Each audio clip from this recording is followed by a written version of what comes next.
Saya hypersensitive to noise, kepada bunyi-bunyian, kepada lampu kecil-kecil pun saya nak marah. Itu sebenarnya adalah bagi saya sukar untuk saya, sebab saya tak boleh fokus dengan, contohlah kalau saya perlu bekerja, saya tak boleh nak fokus dengan kerja. Saya Aisyah Nadrah binti Johari Kamal. Saya ada bipolar disorder type 1. Saya mula didiagnos pada tahun 2019. Masa tu saya baru lepas graduate dan juga baru nak masuk kerja dan sebagainya. Masa itulah saya ada, saya sedar yang saya sedang depres dan sebagainya.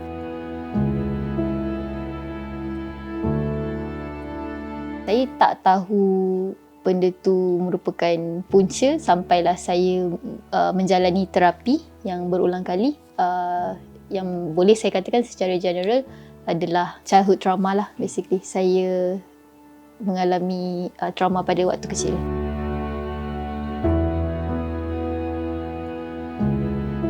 Bagi saya, saat yang paling susah, saat yang paling sukar adalah sebenarnya ketika saya berjuang untuk dengan pemikiran-pemikiran untuk mengakhiri kehidupan saya sendiri, dan juga apabila saya berada dalam keadaan yang manic, iaitu marah. So bila saya tahu, saya sedar bila saya manic tu bila saya senang marah pada benda-benda yang sangat kecil. Jadi bila saya manic, saya punya apa orang kata, macam saya macam hypersensitive. Saya hypersensitive to noise, kepada bunyi-bunyian, kepada lampu kecil-kecil pun saya nak marah.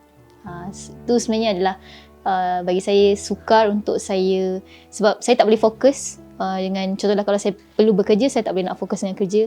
Kalau saya perlu keluar dengan kawan-kawan saya tak boleh fokus dengan keadaan untuk keluar dengan kawan-kawan saya tu, sebab pemikiran-pemikiran nak bunuh diri tu sangat intens. Dan saya sebagai manusia, saya ada, orang kata, kesedaran yang benda tu salah dan benda tu bukan something yang right to do kan. Dan saya pun tak nak mati, saya ada impian dan saya ada, orang kata apa, cita-cita dan sebagainya kan. Jadi pemikiran-pemikiran tu menghalang saya untuk function sebagai manusia biasa, berfungsi sebagai manusia yang biasa. Jadi saat-saat yang macam ni lah sebenarnya sangat sukar bagi saya, selain daripada apabila saya sedang dalam fasa kemurungan. Kalau nak cakap pasal pengalaman menceritakan diri sendiri, saya tak ada yang obvious. Saya tak obvious, saya tak ada secara fizikal lah. Tapi lebih kepada pemikiran-pemikiran terhadap diri saya sendiri. Maksudnya, yes, saya berkata-kata buruk tentang diri sendiri. Dan bila saya kerap memberitahu yang, you are this and you are that, lama-lama percaya. Jadi itu antara, saya rasa, self-harm yang sangat orang kata banyak memberi kesan buruk kepada diri sendiri.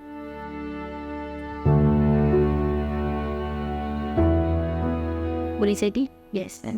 Kalau jelah, sebab saya seorang yang terbuka dengan kondisi saya. Sejak 2019 saya didiagnos pun, saya dah mula bercakap mengenai kondisi saya di social media. 2019 tak ada ramai orang yang faham mengenai kesihatan mental lagi. Jadi mereka bukan tak percaya, tapi sebab saya seorang individu yang sebenarnya sangat happy go lucky. They know me as someone yang very happy, yang tak ada masalah, and then suddenly you are depressed. So sebenarnya mereka ni bukanlah stigma tu stigma, tapi dia lebih kepada takut dan juga kenapa macam ni kan, dan mereka pun tak tahu nak tolong dan sebagainya. Jadi kadang-kadang tu bila saya share tu adalah kata-kata yang macam tak payahlah share benda-benda yang macam ni dekat social media, orang tak nak tahu pun kan. Tapi saya share tu bukan untuk mereka, saya share tu untuk orang-orang lain yang memerlukan.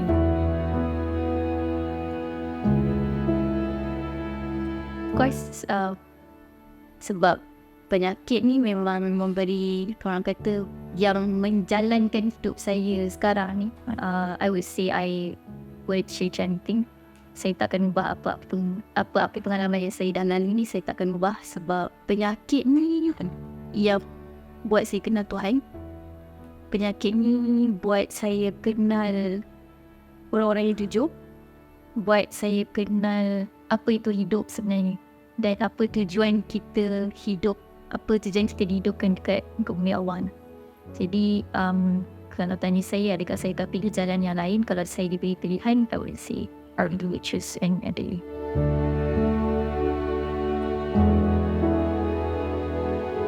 Bila dalam fasa-fasa kemurungan dan sebagainya, saya tak ramai orang yang saya boleh sandarkan perasaan saya ataupun kesulitan yang saya hadapi tu. Tapi Alhamdulillah sekarang sebab saya kerja dalam Miasaf, saya sendiri, saya berada dalam satu circle yang sangat supportive sebenarnya. So I will see the people at Miasaf, kawan-kawan saya yang berada di Miasaf, buat Anita sendiri, support paling kuat yang saya ada. Dan juga of course dulu keluarga saya tak faham, tapi sekarang keluarga saya, mereka masih tak faham, tapi Alhamdulillah mereka dah mula membantu dengan cara yang mereka tak tahu bagaimana. We never talk about it, but saya tahu mereka cuba untuk sebab semungkin boleh membantu saya sebagaimana yang mereka tahu masa depan.